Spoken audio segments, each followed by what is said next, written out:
Pues bien, hoy vamos a hacer este video, ¿verdad? Para recordar la historia de la guerra de nuestro país que nos azotó en aquel entonces, que muchos de mis camaradas no pudieron tener la oportunidad de llegar a los tiempos que estamos hoy viviendo porque perdieron la vida por un balazo o en una emboscada que cayeron.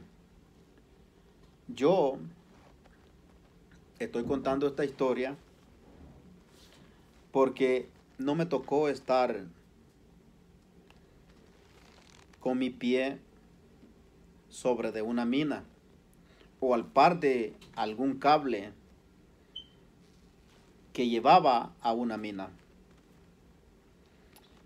Recuerdo yo a mi camarada el Chele Águila de mi promoción que él era muy bueno para el trote y un día, sin quererlo yo, lo vi y fue tanto mi espanto que casi me desmayo al ver al Chele Águila con su pie amputado. Hablé con él y él se sonrió y le pregunté: "Oh, viejo, ¿cómo estás, viejo?". "Ah, bien", me dijo así, ¿verdad? Y le vi el pie y yo pensé, dice que se siente bien, nunca se lo quise decir, ¿verdad? Pero cuando yo miré al Chele Águila que chocamos la mano, ¿verdad? Porque teníamos un saludo, chocar la mano y luego con el pie y no pudimos hacer el saludo nunca más como antes lo hacíamos. Pues recuerdo que el Chele Águila me contó toda su historia, cómo fue que él cayó en una mina, que no era una mina quita pie, sino que era una mina corta pie. Me imaginé en ese tiempo el dolor que sintió mi camarada. Y eso me llenaba a mí más de coraje y valor, creo, para continuar en la Fuerza Armada. A muchos les daba pánico, les daba miedo continuar, pero yo no es que me la pique, que tenía valor, sino que me habían enseñado que tenía que tener coraje. Apenas tenía yo mis 17 años, estaba bien jovencito para en ese entonces. Y al ver estas amputaciones, que no solamente fue la de él, sino que vi también la de otro camarada más antiguo también, cuto de un pie.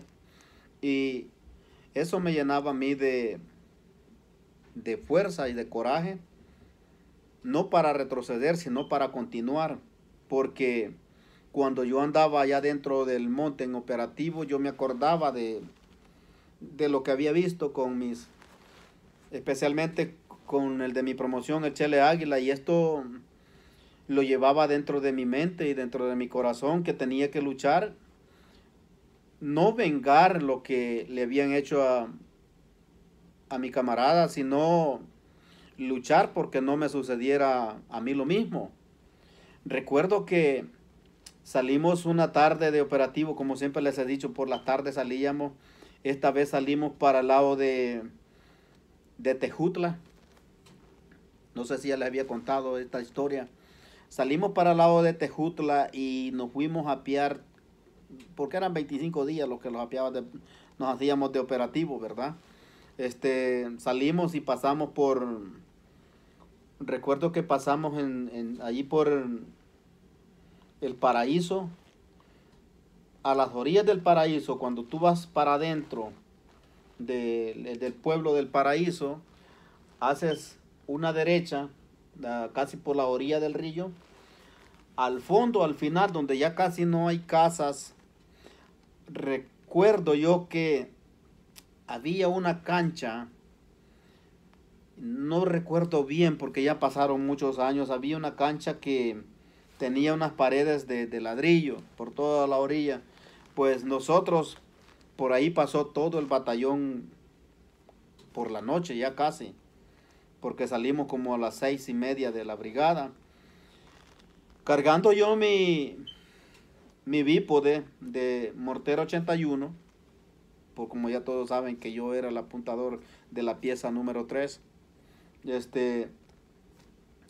Recuerdo que cuando íbamos allí, uno de los que andaban en el puesto de mando, un soldado alto, bien alto, cuadrado, me dijo, me caes bien, bicho, me dijo, y me puso un apodo. Me decía el bicho cerote. Me río, ¿verdad? La historia, cómo comenzó todo, ¿verdad? Y me dijo, te voy a ayudar, me dijo así, ¿verdad? Y yo contento porque encontraba a alguien que me ayudaba voluntariamente. Y pues yo era muy flaquito, pero llevaba mi mochila, en mi mochila yo llevaba 1700 cartuchos sueltos en la mochila y llevaba 2 uniformes, llevaba también ropa civil, no para huir o desertarme, ¿verdad? Sino que muchas veces nos vestíamos de civil para ir a observar adelante. Y yo soy de esos soldados que verdad, nos vestíamos de civil como estábamos jóvenes. Este, íbamos a observar más adelante qué era lo que había. Pues esa vez, aparte de que llevaba todas estas cosas, llevaba los cartuchos esos de reserva. Yo, aparte del bípode, cargaba 7 portacargadores. No sé si se acuerdan o ya vieron uno de los primeros videos donde el soldado lo tuvimos que vestir de civil y le quitamos la borrachera. Pues como él se fue, y yo me quedé con el fusil y me quedé con todo su equipo, no me lo pidieron al llegar a la brigada, el equipo. Sí me pidieron el fusil, yo lo cargaba y lo entregué. Entregué el fusil, entregué la mochila, entregué todo porque a él lo castigaron, lo metieron a la cárcel, ¿verdad? Por haber hecho lo que él había hecho, ¿verdad? Un castigo, lo metieron a Bartolina y como no me pidieron los cargadores, yo me quedé con el equipo. Pues yo andaba 7 portacargadores. Cada portacargador agarraba 3 cargadores y cada cargador agarra en ese tiempo 30 cartuchos.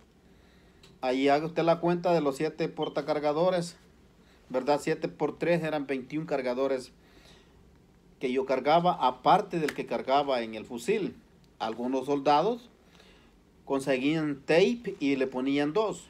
El cargador que va normal y otro cabeza abajo y lo tapeaban y ya cargaban un fusil M16 de 60 cartuchos. Pero esto lo prohibían porque decían que se podía arruinar el seguro que detenía el cargador. Pues yo normalmente lo cargaba con un cargador el fusil. Muchos de los soldados, no, eso parecía K-47 hasta abajo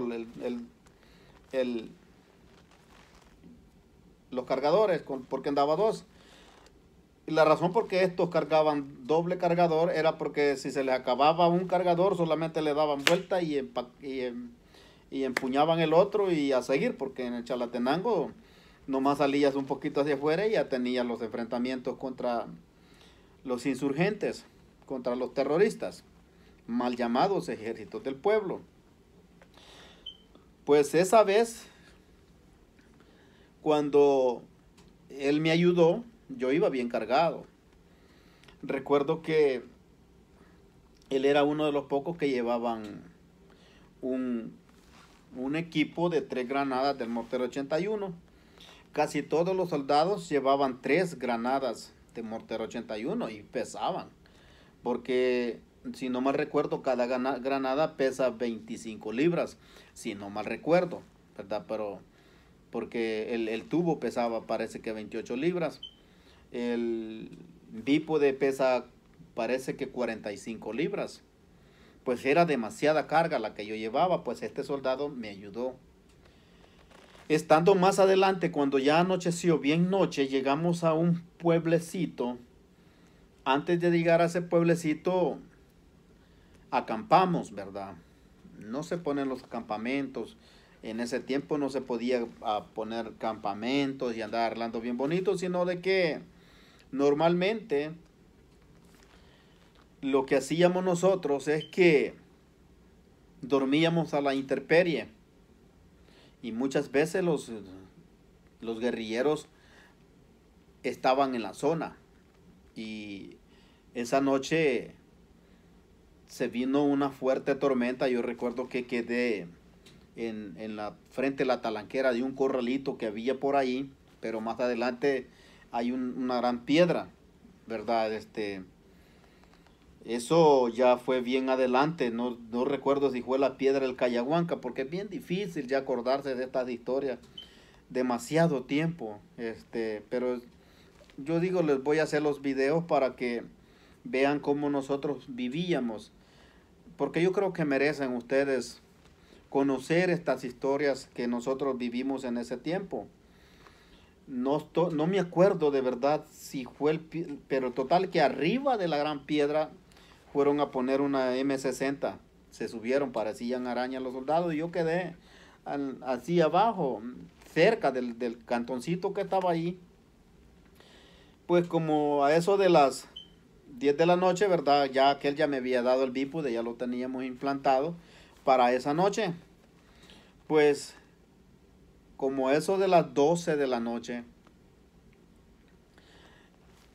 con el relámpago así de una nube que relampagueó, se movieron unas cosas. Y entonces, y yo estaba despierto ya porque se vino la tormenta y no nos dejó dormir. Yo creo que esa noche nadie durmió. Porque cuando de repente que estaba lloviendo, yo estaba acostado, sentí las gotas de agua que venían, solamente había puesto un poncho abajo. Y tenía la parva así de granadas, por cualquier cosa siempre me dejaban mis 40, 50 granadas listas, ¿verdad? Porque el batallón muchas veces dependía del mortero, del apoyo de combate. Y pues yo cuando lo miré, ¿verdad? Estaba de turno mi otro camarada, que es mentira si les voy a decir que yo me acuerdo del nombre. Aunque en esa ocasión sí me acuerdo de uno que andaba conmigo, que se llamaba Ovidio, parece que Ovidio Ordóñez era el soldado que andaba ahí. Y, y pues, porque muchas veces nos tocaba así, ¿verdad? Cambiar de compañero. Por alguna razón se enfermaba uno, tenía que relevarlo otro. Por algunas circunstancias, teníamos que cambiar algún soldado y reemplazarlo por otro.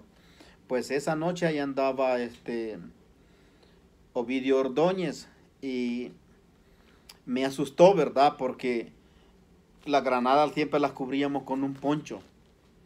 Y yo miré que bien raro que las granadas se había hecho más alto.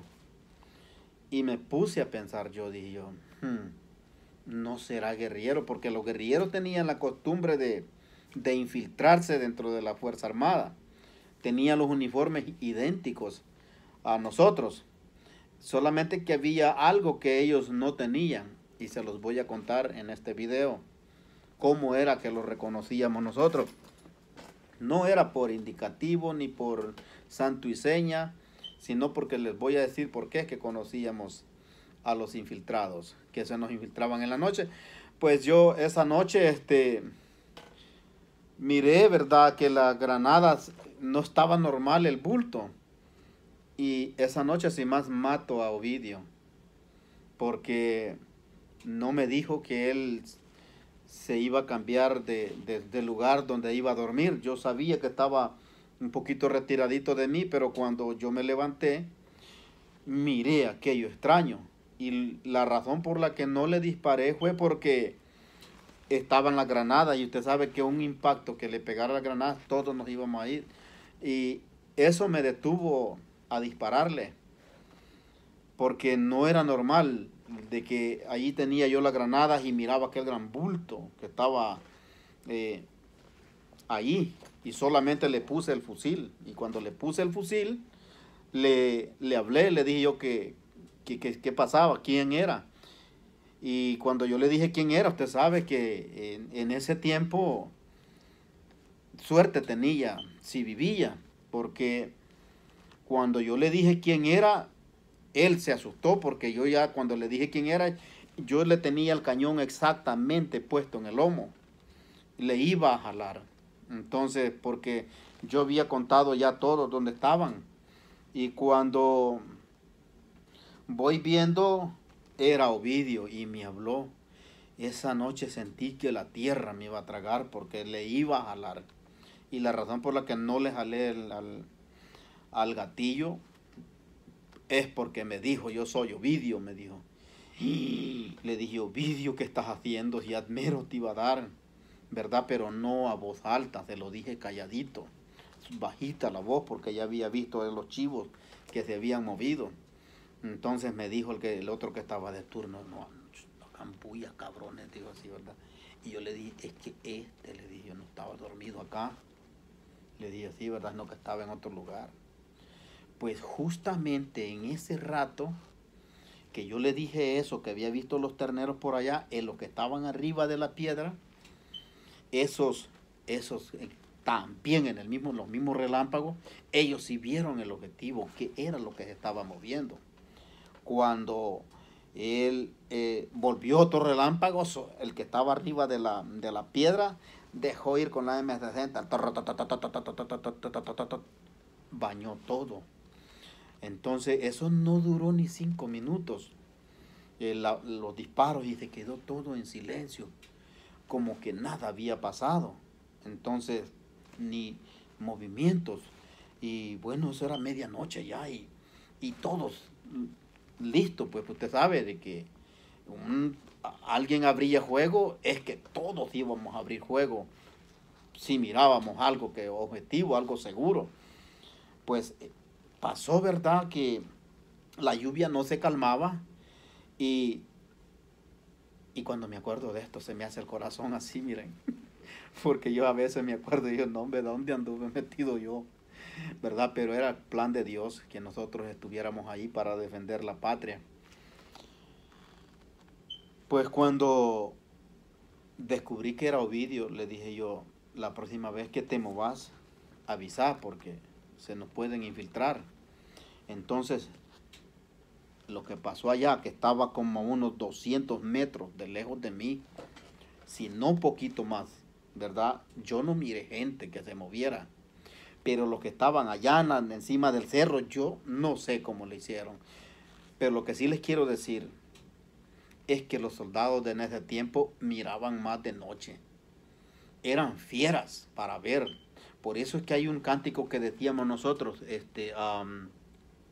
decía así el cántico, para ser comando tienes que tener los huevos rayados como Lucifer, ojos de lechuza, dientes de león y musculatura como de Sansón. Pues esos soldados tenían ojos de lechuza. Esos miraban más en la noche que en el día miraban, pero en la noche eran peores para ver. Pues el soldado andaba alerta todo el tiempo. Pues ya que los guerrilleros siempre buscaban cómo infiltrarse, ¿verdad? Pues yo como no vi nada, ni aquellos, aparte de los terneros, ¿verdad? Que normalmente ellos siguieron su movimiento. Pero al amanecer el día, que amaneció todo, allí estaba el guerrillero muerto. No se le fue. Por eso es que no le dio ni chance ni siquiera de reaccionar. Nosotros pensamos que quería infiltrarse, porque idéntico al militar, idéntico, ¿verdad? Pues lo identificamos y efectivamente no era un soldado. Traía todo, fusil M16, botas de militar, todo idéntico y gorra y todo. Pero allí se lo apió aquel con la M60. Pues al amanecer, ¿verdad? Que recuperamos ese equipo, seguimos caminando. Cuando seguimos caminando en ese batallón andaba un cabo que le decían el Cabo Gato. Este cabo, antes de ser militar, anduvo con la guerrilla, era de Chalatenango y justamente de esa zona. Pues este cabo conocía todo el terreno, todo. Pues al amanecer el día, él se ofreció que iba a ir de Entena. Y resulta de que cuando recién él se puso de Entena, dijo, adelantito, dice, hay un aserradero. Los mandó. Nosotros lo sabíamos porque mandaban la consigna, así soldado por soldado hasta llegar al último. Entonces nos mandaron alto a todos. Y cuando nos mandaron alto, el cabo nos hizo así que nos calláramos y que todos nos agacháramos y silencio. Porque muchas veces algunos íbamos hablando de camarada a camarada, así, y íbamos platicando, ¿verdad? Y ya cuando ya un silencio, era que todos íbamos a guardar silencio, pues el cabo nos hizo aquí, cuando nos hizo aquí, porque la seña es detenerse, es poner la mano así, ¿verdad? Y agacharse es llevar la mano para abajo. Cuando aquel llevó la mano así para abajo, todos para abajo, ¿verdad? Cuando ya al cabo ya mandó la consigna que había visto algo en el aserradero. Y nos hizo la seña que él se iba a mover y que todos ahí estuvieran. Pues este cabo a mí me dejó sorprendido. Porque así como le mató soldados a la Fuerza Armada antes de ser un militar, esa vez nos dejó sorprendidos. Los militares, yo recuerdo que cuando él se hizo medio para la derecha y avanzó el siguiente soldado, le pegaron un plomazo. Y conforme le pegaron el plomazo, todo el batallón, las compañías se hicieron para los lados. Y allí ese cabo le hizo bajas al FMLN como nunca. Porque ese cabo, cada disparo que hacía, pegaba. Y se acabó casi a todos los que estaban en el aserradero. Y no podemos decir que eran civiles porque todos estaban armados.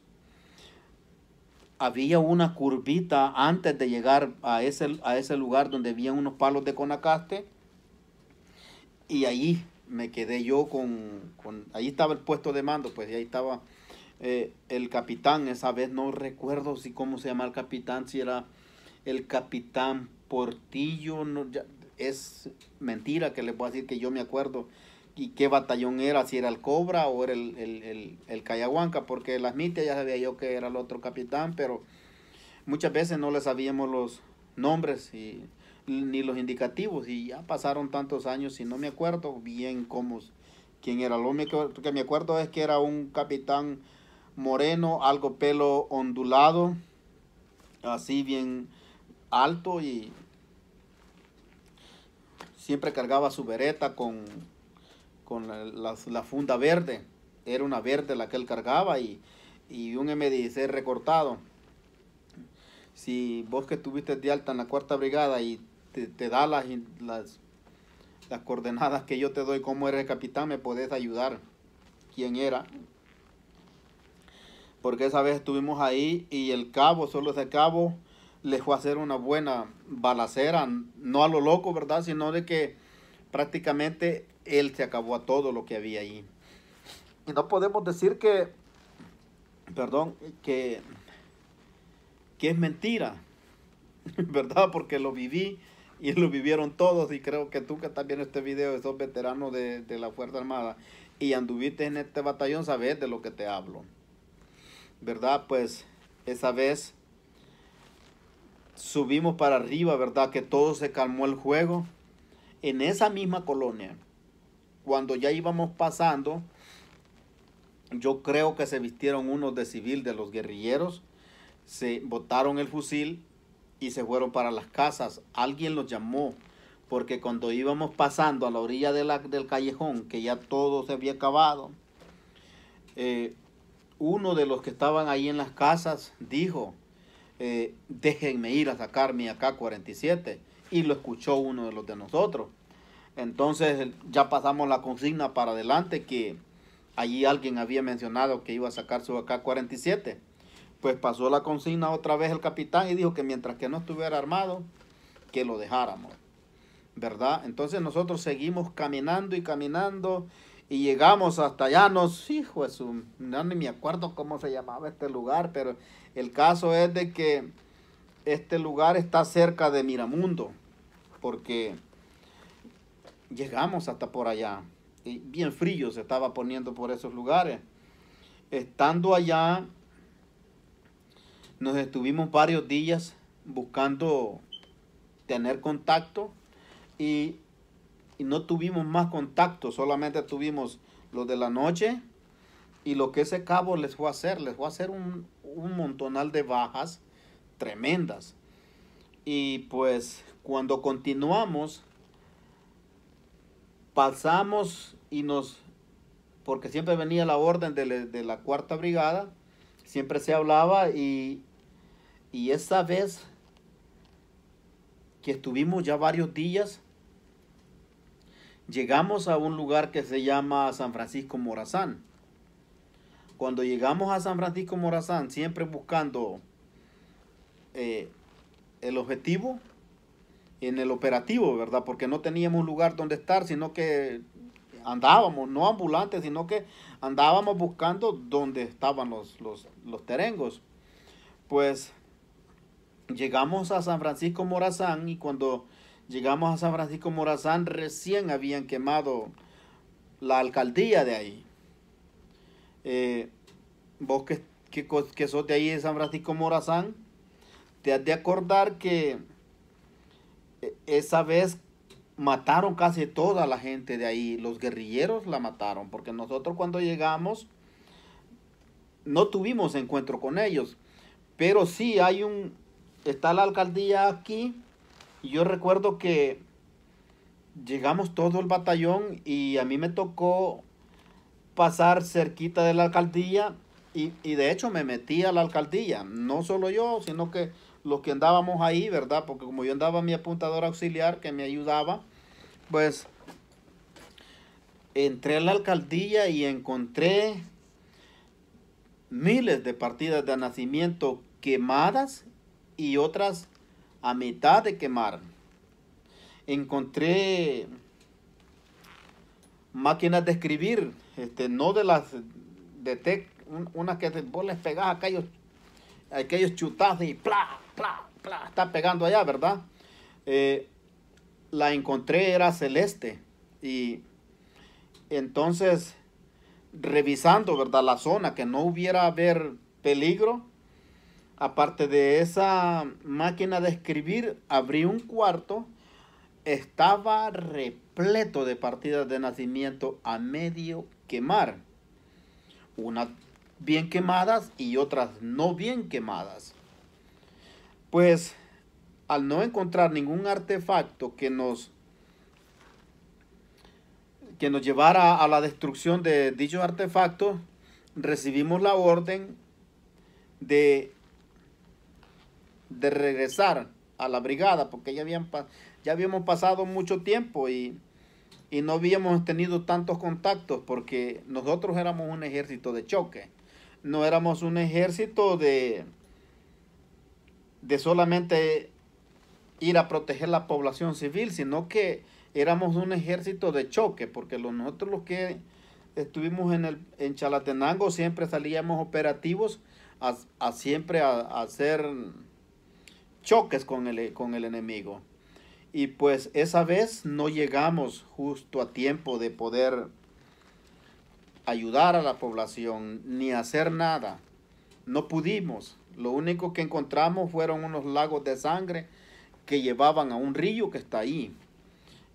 Porque medio salimos del centro de la colonia donde estaba la alcaldía, empezamos a caminar para abajo, que un callejón que lleva al río, y aquellos grandes lagos de sangre. Pero lagos, no vaya a creer que gotitas, eran lagos como que habían matado vacas, porque era bastante la sangre que había ahí. Entonces, pasamos todo el batallón y nos desbarrancamos, y arriba había un barranco y nos subimos, y como ya se nos acercaba el tiempo de volver a salir de licencia, nos volvimos de regreso, pasamos cerquita de San Rafael, y entramos a unos callejones que ya venían de regreso otra vez para el paraíso. Esta vez, cuando nos volvimos, pasamos por un pueblecito desolado, sin gente, todo aquello, muerto. Las casas, yo recuerdo que el monte ya se les estaba metiendo a las paredes, porque las casas de allí eran de barro. Entonces, si nadie de nosotros llenó agua en esa zona, porque recuerdo que habían pipas y poliductos de agua potable, pero solamente caían gotitas y gotitas y gotitas. Y se nos dio la orden que nadie fuera a tomar agua ahí, que no fuéramos a ni siquiera hacer el intento de encontrar agua en esa zona, porque ahí las aguas las acababan de envenenar los terengos.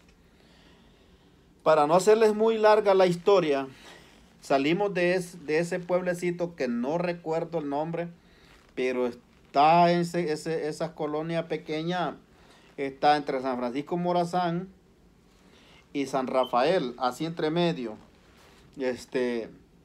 Estaba ese caserillo solo.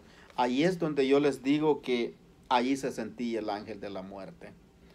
Podía sentir aquella presencia enemiga que tu cuerpo te lo decía, aquí estás en un lugar de muerte.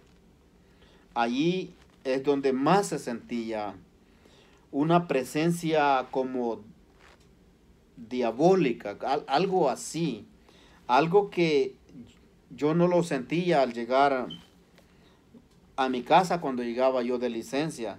Allí en esa zona, los guerrilleros masacraron a los salvadoreños chalatecos.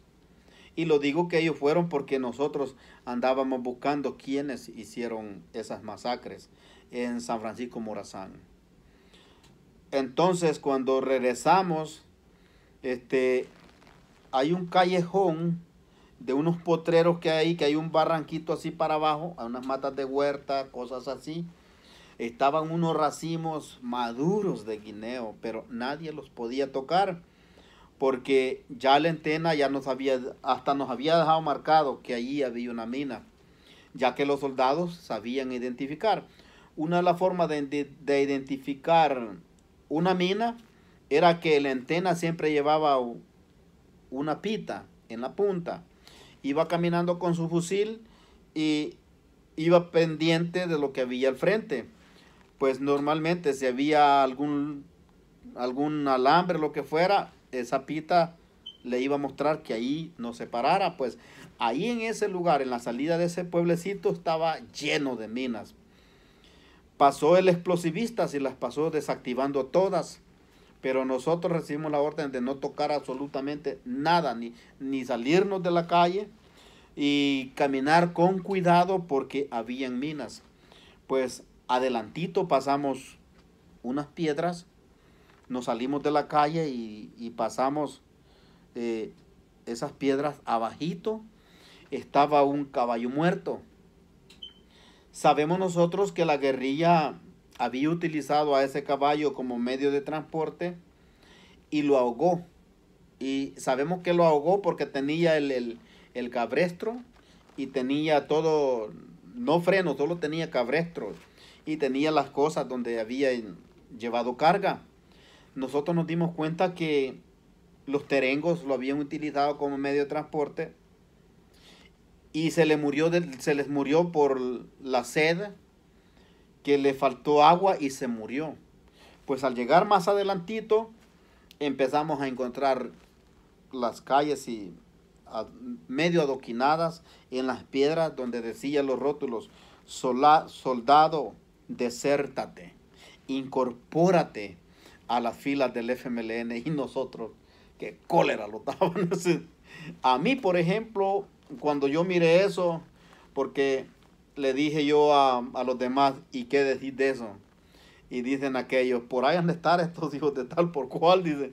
Y entonces, no, claro, no estaban ahí, ¿verdad? Porque el FMLN no estaba ahí. Y prácticamente cuando miraban un batallón de 300 y 400 miembros, ni por tonto los iban a esperar porque sabían que no les iba a ir bien. Pues esa vez andábamos un batallón grande, grandísimo, de muchos soldados, que normalmente solo una compañía iba aquí y la otra compañía iba allá y otra compañía iba a la izquierda y otra compañía venía a la retaguardia. Pues los guerrilleros no iban a estar ahí. Pues esa vez volvimos y llegamos al Paraíso otra vez.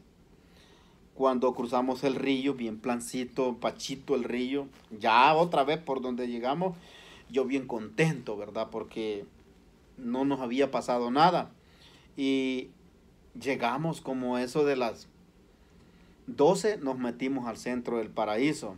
Aquel muchachal que había allí de la escuela. Y todos contentos cuando miraban a la Fuerza Armada, porque es mentira que en ese tiempo la Fuerza Armada era odiada. Toda pura mentira. Cuando llegamos nosotros, que llegamos ahí en el Paraíso, hay un parque también en el centro. Nosotros nos venimos, ¿verdad? Pues estaba perro el sol, nos metimos a los corredores de unas casas que estaban ahí, que no sé qué eran, pero el caso es que ahí nos instalamos un rato. Y los estudiantes de ese lugar, a todos los militares, nos llevaron agua. Y nos decían muchas gracias por estar aquí con nosotros. Y normalmente casi en todos los pueblos donde nosotros íbamos, la gente nos recibía. El problema era cuando nosotros nos íbamos. Cuando nosotros ya abandonábamos ese pueblo, llegaba la guerrilla y los mataba, los destruía, les hacía cuantas atrocidades, los tomaba como traidores.